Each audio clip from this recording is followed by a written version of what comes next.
Olá pessoal, tudo bem com vocês? Nessa aula a gente vai falar um pouco sobre os impactos da reestruturação produtiva, do toyotismo, da acumulação flexível no capitalismo contemporâneo sobre os indivíduos, sobre os trabalhadores, né? De que forma que essas mudanças no capitalismo tiveram efeitos na subjetividade dos indivíduos, né? Pensando na questão desse novo perfil esperado do trabalhador, né? O que se espera do trabalhador desta era do capitalismo flexível, né? Entendendo como que isso impacta não só, né, nessa expectativa sobre o que deve ser o trabalhador, mas como o próprio trabalhador se enxerga, né, e a forma como os trabalhadores percebem a sua posição dentro dessa estrutura flexível de produção capitalista. Tá? Então, para a gente, né, falar sobre isso, vamos retomar um pouco o que é a organização flexível da produção, o que é o toyotismo, né, o que é essa mudança promovida pela reestruturação produtiva. Né? A reestruturação produtiva ela preconiza uma forma de organização da produção industrial que vise, né, que tenha como objetivo o aumento da produtividade sem necessariamente aumentar a quantidade de produtos. Ou seja, enquanto o Fordismo produzia em massa, o Toyotismo, ou a acumulação flexível, né, ou essa organização flexível do trabalho e da produção, ela, ela busca um aumento da produtividade, da eficiência, sem gerar estoques, porque estoque é considerado capital parado, né, que precisa da vazão. Então, a organização flexível da produção, ela vai se adequar, ela vai se moldar às demandas, né, de consumo, e não o contrário como existia no Fordismo. Né? É, a perspectiva de lucratividade, de ganho, de acúmulo na organização flexível da produção, né, é um ganho de produtividade na produção em pequena escala, naquela produção que é fora de série, ou seja, não é uma produção seriada, massificada, né? É uma produção sob demanda, né? E também é um ganho de produtividade baseado na produção simultânea de produtos diferenciados, não mais aquela esteira de produção, aquela linha de montagem que vai produzir ao final do dia 100 produtos idênticos. Né? A organização flexível, a acumulação flexível, ela está baseada numa estrutura de produção que possa produzir produtos diferentes simultaneamente, né? Porque ele está atendendo não a uma produção em massa, né? Não a uma produção em série, mas uma produção diversificada, uma produção em pequena escala, sob demanda. Né? A grande meta, né, da organização flexível é reduzir os estoques, né? Estoques de produtos, estoques de matéria-prima, estoque de força de trabalho. Ou seja, se tiver uma capacidade produtiva, seja de matérias-primas, seja de máquinas, seja de gente, né, de trabalhadores, de força de trabalho, se isso estiver ocioso, não é interessante. A ideia da acumulação flexível, da organização flexível, é justamente flexibilizar, inclusive, né, a quantidade de máquinas, a quantidade de plantas industriais, a quantidade de pessoas trabalhando. Então, existe uma redução efetiva dos estoques de produtos, de máquinas, né, de capital parado, inclusive a redução de um estoque do efetivo de força de trabalho, né? Promovendo, né, como a gente viu, como consequência dessa organização flexível, um desemprego estrutural em diversos países do mundo. Né? Agora, se essa organização flexível está visando o aumento da produtividade, mas reduz a quantidade de força de trabalho empregada, né, a quantidade de força de trabalho efetivamente alocada na produção, isso se traduz, né, num aumento do volume e da intensificação do trabalho, né? Aquele trabalhador que antes era um trabalhador ultra especializado, que desempenhava uma função muito específica, agora ele passa a ter que, ele é responsável por diversas etapas da produção, né? Não existe mais aquele grande contingente de trabalhadores ultra especializados, mas sim um trabalhador polivalente, um trabalhador que também é flexível, que também se adapta às necessidades, às demandas, né, do mercado de trabalho, às demandas da empresa, às demandas de consumo, né? Isso acarreta numa intensificação do trabalho e um aumento significativo no volume do trabalho, né? A gente percebe isso com o aumento significativo das horas extras, né? Que em muitos países tem uma remuneração, tem uma legislação, né, que exige que a hora extra seja paga de forma diferenciada, né? Isso aumentou em vários países do mundo, né? O aumento das horas extras e até em função do fato de em muitos lugares a hora extra ser paga de forma diferenciada, existe uma pressão, né? Uma pressão constante em vários momentos. Isso teve êxito, né? De transformar a hora extra no famoso banco de horas. O banco de horas não tem remuneração diferenciada, não tem nenhum acréscimo na remuneração do banco de horas. Então, o trabalhador que tem uma jornada de trabalho em determinados momentos do ano, quando aumenta a demanda, ele vai trabalhar mais, ele vai receber pelas horas a mais, mas não vai receber um valor diferenciado. Ele vai receber o mesmo tanto que ele recebe nas outras horas de trabalho, né? Essa pressão pela transformação da hora extra em banco de horas é uma estratégia também do capital para reduzir os custos da produção, né? Aumentando a sobrecarga de trabalho, intensificando as jornadas de trabalho, né? Sem aumentar aí as despesas com isso. Bom, o toyotismo, né, que é o símbolo máximo dessa organização flexível, né, pelo fato dessa proposta de organização da produção baseada na demanda ter se iniciado na fábrica da Toyota no Japão, né, e por isso, né, a gente chama essa transformação na, na, na organização do trabalho e da produção de toyotismo, né? O toyotismo ele apresenta diversos elementos de continuidade e de descontinuidade em relação ao taylorismo-fordismo. O que é importante aqui a gente ressaltar é que não é quando a gente fala de reestruturação produtiva que acabou o Fordismo e começou o toyotismo. Não, é um processo, né, de transformação das plantas industriais que tem início nas fábricas do Japão, especialmente na fábrica da Toyota, mas que vão se expandindo, né, para o mundo e a gente percebe que mesmo dentro das mesmas plantas industriais, a gente tem a coexistência de uma organização fordista do trabalho e uma organização toyotista, né? É possível identificar elementos, né, de continuidade do Fordismo dentro do Toyotismo e elementos de ruptura, de descontinuidades. Isso aqui é importante ficar claro para a gente não achar que do dia para a noite muda completamente a forma de organização do trabalho e da produção industrial em todos os países do mundo e tudo ao mesmo tempo, né? É importante entender que existem muitos elementos de continuidade e de descontinuidade, né? O toyotismo ele oferece uma nova base técnica, né, da produção capitalista, ou seja, essa base técnica ancorada na flexibilidade, né? Um incremento tecnológico importante, né, que vai propiciar outras formas de produção, automatização, robotização, informatização da produção, né? Com trabalhadores igualmente flexíveis, com o emprego flexível da força de trabalho, e essa nova base técnica, né, ou seja, essa nova forma de organização da produção, leva também a uma nova estrutura da concorrência capitalista.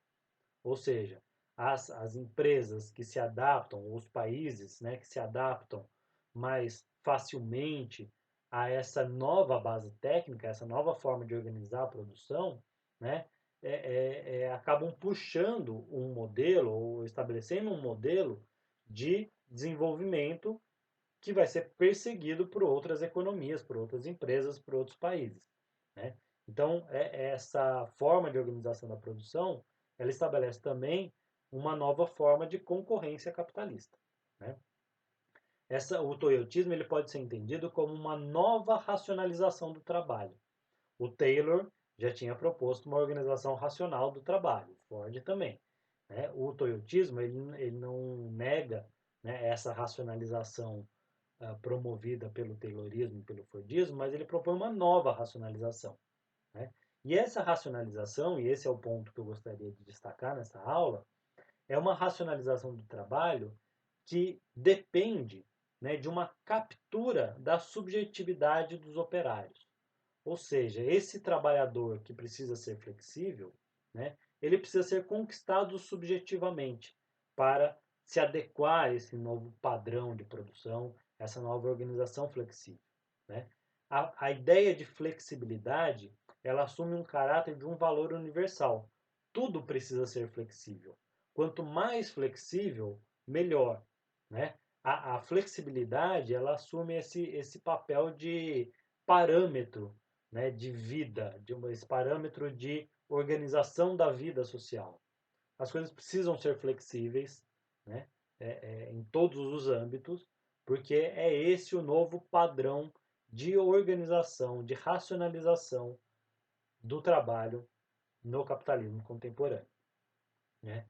Aqui eu gostaria de trazer uma citação do professor Giovanni Alves, que é professor da Unesp de Marília, da área de Sociologia do Trabalho, no seu livro O Novo e Precário Mundo do Trabalho, Reestruturação Produtiva e Crise do Sindicalismo.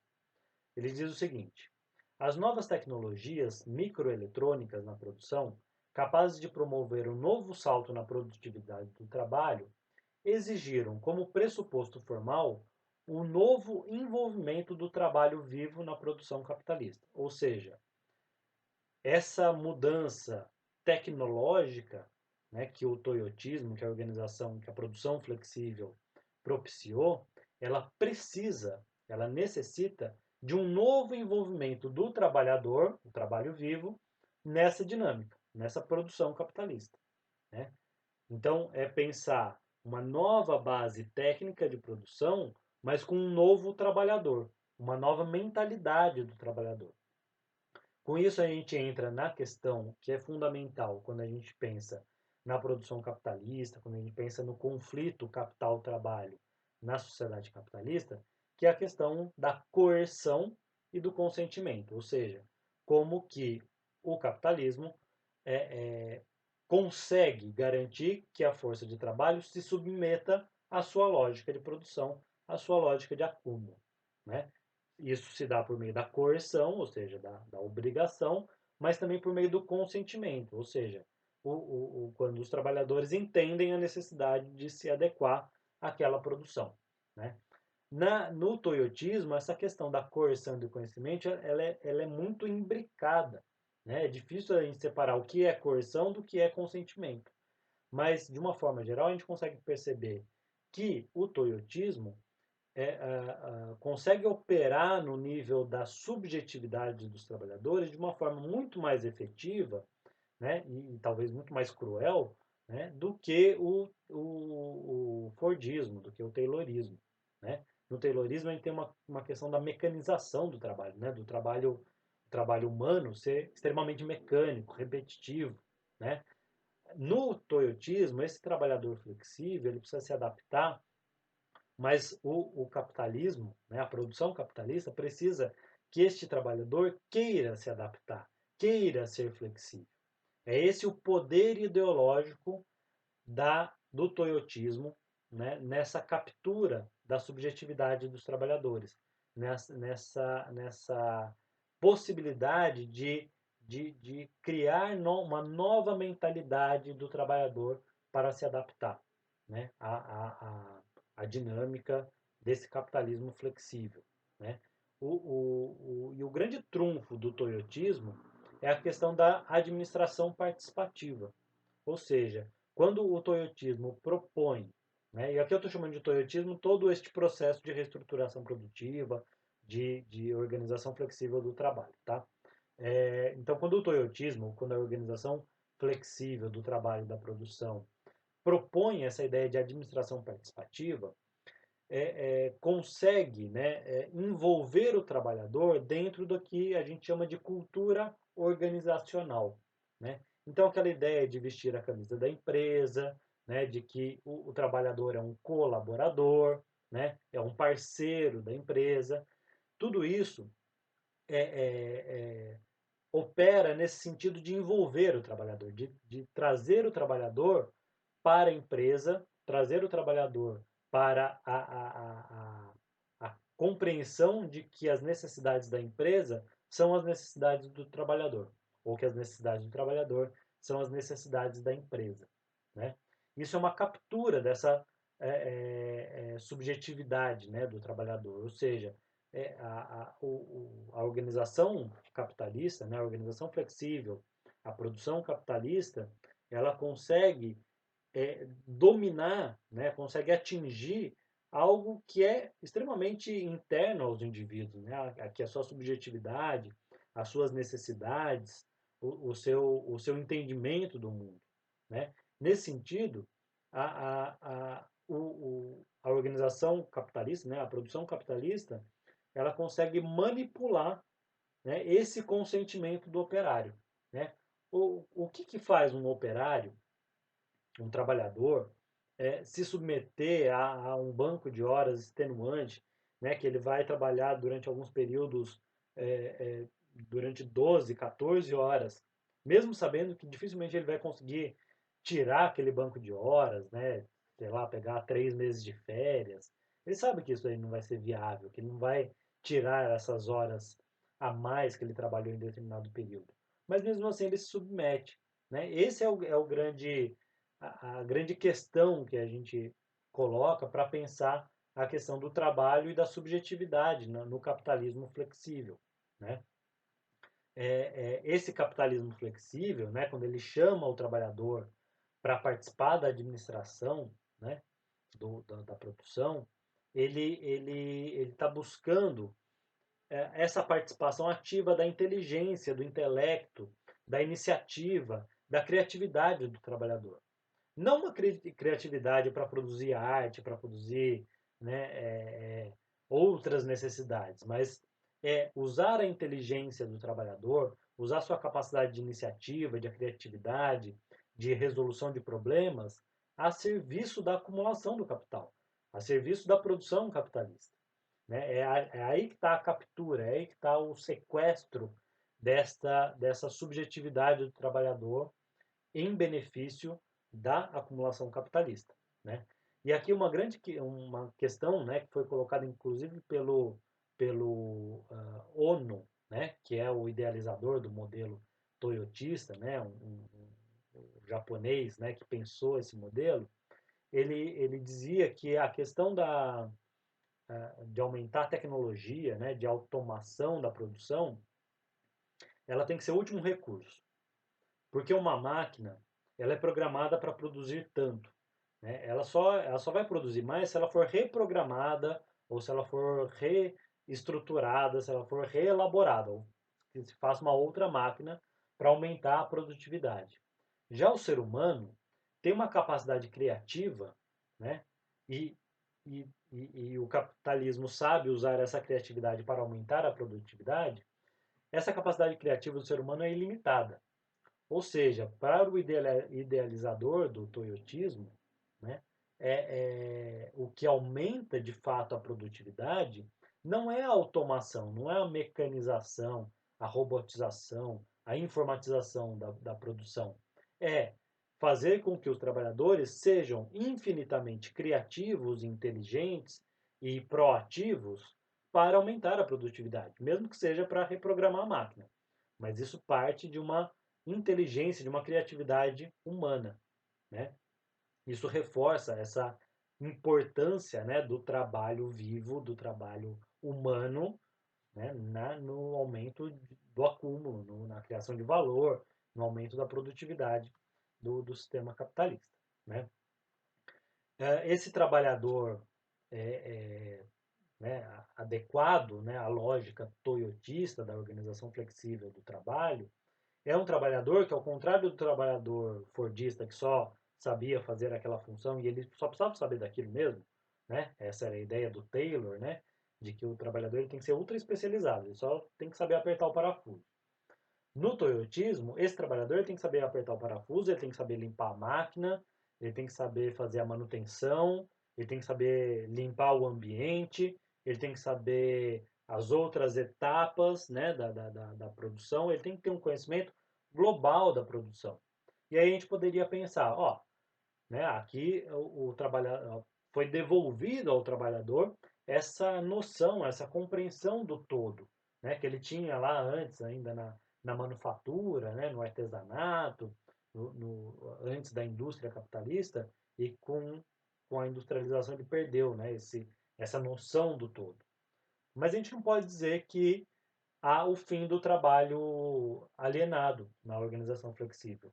Porque por mais que o trabalhador tenha conhecimento sobre todos os processos, primeiro que isso não é um processo universal, ou seja, não são todos os trabalhadores em todos os lugares do mundo que vão ter essa necessidade de conhecer todas as etapas da produção, né? Um caráter fundamental ainda da alienação permanece inalterado, que é o fato de que, embora ele conheça todas as etapas da produção, não é ele que controla a produção, não é ele que controla o processo de trabalho, né? Ele vai estar sempre submetido a uma lógica, né, de produtividade, de lucratividade, né, de acúmulo.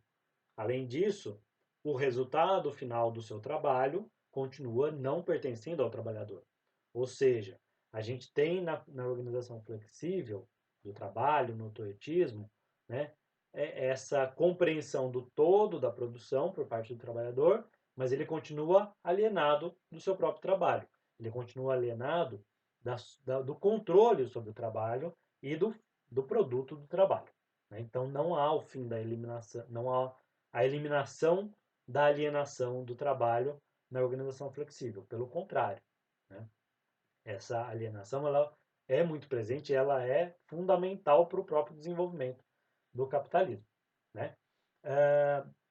Uma das estratégias do toyotismo, né, nesse controle do trabalho, né, que tem uma aparência de um trabalho mais livre, né, do ponto de vista, né, que não é um trabalho mecânico, de que não é um trabalho repetitivo, né, uma das estratégias é as células de produção. Né? Então, não são produções em linhas, né, são produções em células. Um grupo pequeno de trabalhadores, né, responsáveis pela produção completa de um determinado produto, né, de um determinado serviço. Essas células de produção, ela reduz o contato dos trabalhadores com outros trabalhadores. Os trabalhadores vão conviver ali com seu pequeno grupo, com sua pequena célula de produção. Essa célula, né, esse trabalho atomizado dentro de um espaço, né, facilita inclusive o controle visual da gerência.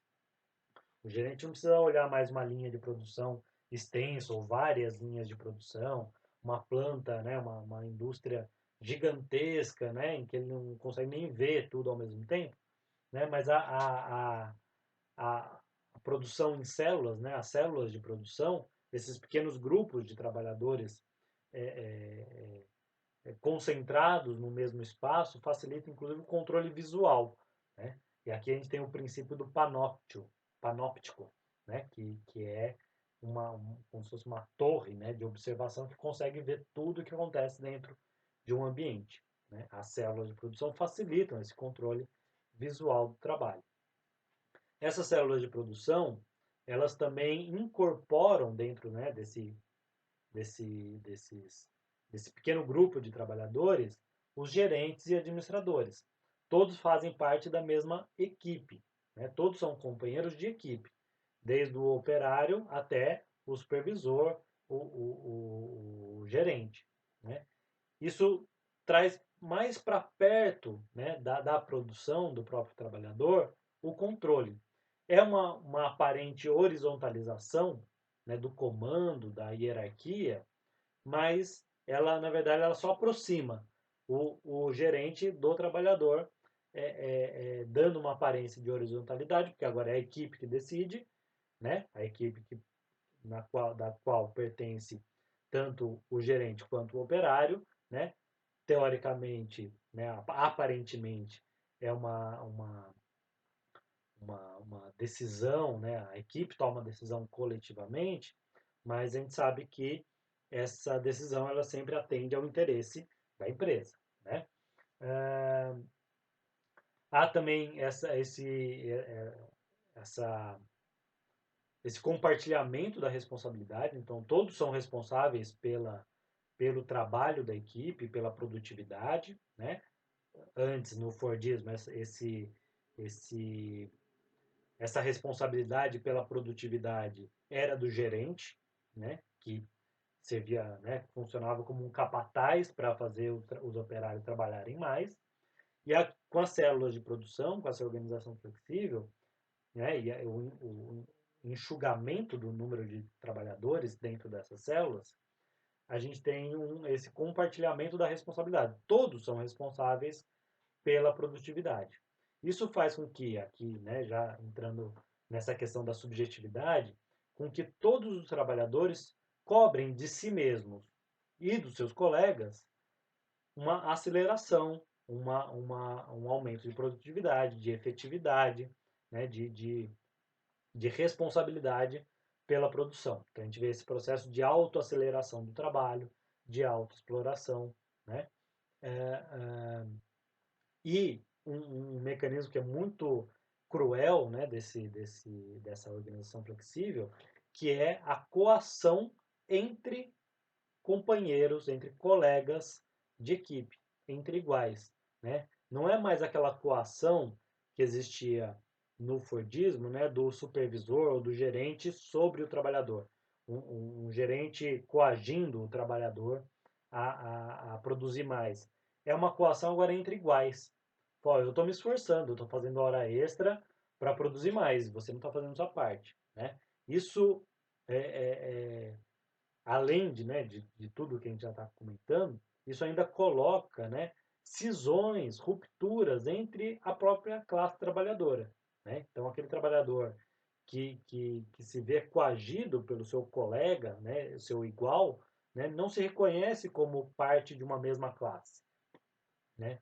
Aqui a ideia de espírito de equipe, dessa cultura organizacional, ela vai se suplantando, ela vai se sobrepondo à ideia de consciência ou de identidade de classe, né? Então, o trabalhador ele não se identifica como trabalhador, como classe trabalhadora, ele se identifica como parte de uma grande família, né? A família Toyota,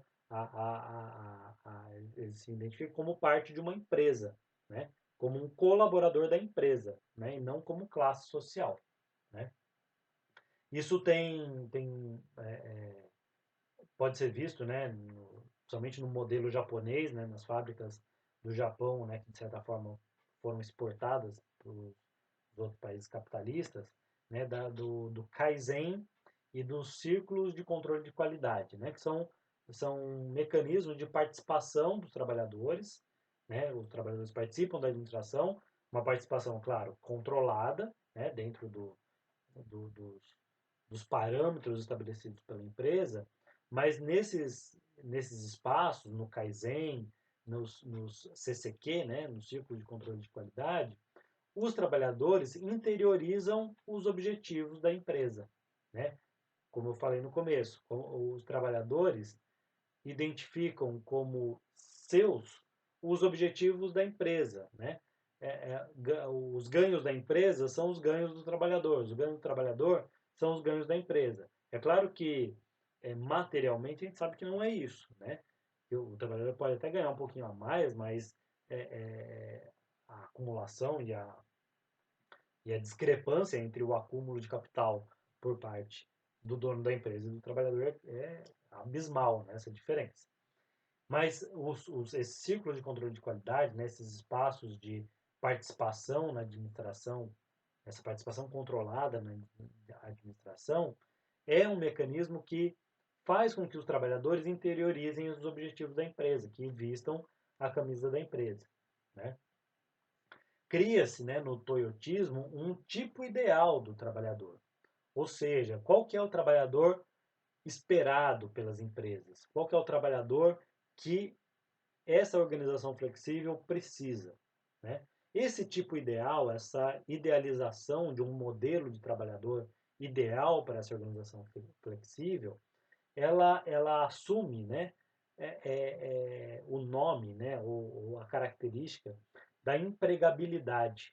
Ou seja, é o trabalhador que tem que se esforçar para que ele seja empregável, para que ele tenha empregabilidade, né? O que se espera desse trabalhador? O que esse trabalhador tem que se esforçar para ser, né? Para ser pertencente, né, ao universo do trabalho remunerado, do trabalho assalariado. É um trabalhador com iniciativa, um trabalhador capaz de, de resolver problemas, de propor soluções, né? Um trabalhador equilibrado, né? Que saiba o momento de ser proativo, o momento que ele vai obedecer ordens, né? Um trabalhador que tenha facilidade de trabalho em equipe, já que esse trabalho vai ser concentrado em células de produção, né? Um trabalhador com raciocínio rápido, ágil, né? Capaz de observar um problema e buscar a superação dele logo, ao invés de deixar o problema ali, né? Claro que o problema aqui, o que está sempre pensado como problema. Problema seria alguma coisa que emperra a produção, que está trazendo prejuízo para a produção. Né? O trabalhador, né, o que se exige do trabalhador é que o trabalhador saiba resolver esses problemas da produção. Né? Um trabalhador que tenha responsabilidade com os compromissos da empresa. Né? É isso, é o trabalhador que saiba vestir a camisa da empresa. Né? E aí, como que subjetivamente, né, os trabalhadores adotam essa noção de empregabilidade? Como que os trabalhadores compreendem que eles precisam ser tudo isso? Eles precisam cumprir com todos esses requisitos do trabalhador ideal, né? A grande sacada, né, para que isso ocorra, né, para que o trabalhador aceite essa condição, interiorize, né, esses elementos, interiorize essa ideia de empregabilidade, de que ele deve ter iniciativa, espírito de equipe, proatividade, capacidade de solucionar problemas, né, tudo isso que se espera do trabalhador, porque existe uma questão fundamental na reestruturação produtiva, que é o desemprego. Né? Enquanto a produção capitalista, né, organizada sob o Taylorismo, Fordismo, era baseada no pleno emprego, claro que sabe que não é pleno emprego, porque não era 100% da população economicamente ativa que estava empregada, mas você tinha condições razoavelmente estáveis de emprego para uma grande parcela da classe trabalhadora, né? A maioria da classe trabalhadora estava empregada, né? Num cenário em que o desemprego não é uma grande ameaça, porque você pode sair de uma empresa e ir para outra, né? Na reestruturação produtiva, isso cai por terra, porque com a redução do estoque de força de trabalho, com a redução da necessidade de trabalhadores, de um grande número de trabalhadores na produção, que agora não é mais uma produção em massa, é uma produção flexível, uma produção sob demanda, né? Você cria um exército de trabalhadores desempregados, né? E um cenário de desemprego iminente. Né? Além do desemprego estrutural, né? Que é o fato de muita gente ter perdido o emprego, quem manteve o seu emprego está sempre na iminência, na possibilidade de ficar desempregado a qualquer momento. Já lá no século XIX, quando Marx analisou ali a sociedade capitalista, né, que estava se estruturando no século XIX, ele já lançou mão de um conceito que é muito, muito importante, que é o que ele chamou de exército industrial de reserva. Exército industrial de reserva é a população economicamente ativa, são os trabalhadores aptos a trabalhar, que estão desempregados. Esse exército industrial de reserva, ele cumpre uma função muito importante no equilíbrio, né, ou na regulação do mercado de trabalho, né, e da definição de salários, né, o valor da força de trabalho. Por quê? Quando você tem um enorme exército industrial de reservas, significa que você tem uma enorme oferta de força de trabalho disposta a trabalhar. E essa legião de desempregados famintos aceitam trabalhar por condições de trabalho precárias e com salários baixos. Então, o Exército Industrial de Reserva ele tem essa função de regular, de achatar os salários, o custo da força de trabalho, desde que o capitalismo existe, desde que o Marx analisou ali o capitalismo no século XIX. No século XX, século XXI, isso continua existindo, né, com um outro caráter, porque agora o desemprego ele é estrutural, né? Esse exército industrial de reserva ele é cada vez maior, ele é cada vez mais composto por trabalhadores altamente qualificados, né? Trabalhadores que foram dispensados, né, da produção, porque agora a produção é flexível, e que agora estão à deriva. Né? Esse desemprego estrutural e essa ameaça constante do desemprego opera nos trabalhadores como um mecanismo de aceitação. Ou seja, né, o desemprego ele funciona para dizer para o trabalhador o seguinte, ó, ou você aceita trabalhar nessas condições, se auto-explorando, se auto-acelerando, né, sendo submetido a uma coação do seu colega, né, trabalhando com banco de horas, com redução de direitos, ou você vai ficar desempregado. Você tem a opção. Você escolhe ficar desempregado ou aceitar. Então, essa ideia de que os trabalhadores se submetem a essa lógica, ela não pode ser desvinculada da questão do desemprego estrutural, que é inerente à produção, à acumulação flexível, essa organização flexível do trabalho. Né? O desemprego ele opera como um regulador do mercado de trabalho, né? Achatando o salário, né? como pressão mesmo né? para o mercado de trabalho, para essa força de trabalho se submeter, e como um regulador do modo de vida. Né? Os trabalhadores interiorizam esta ameaça ou essa expectativa em relação ao desemprego né?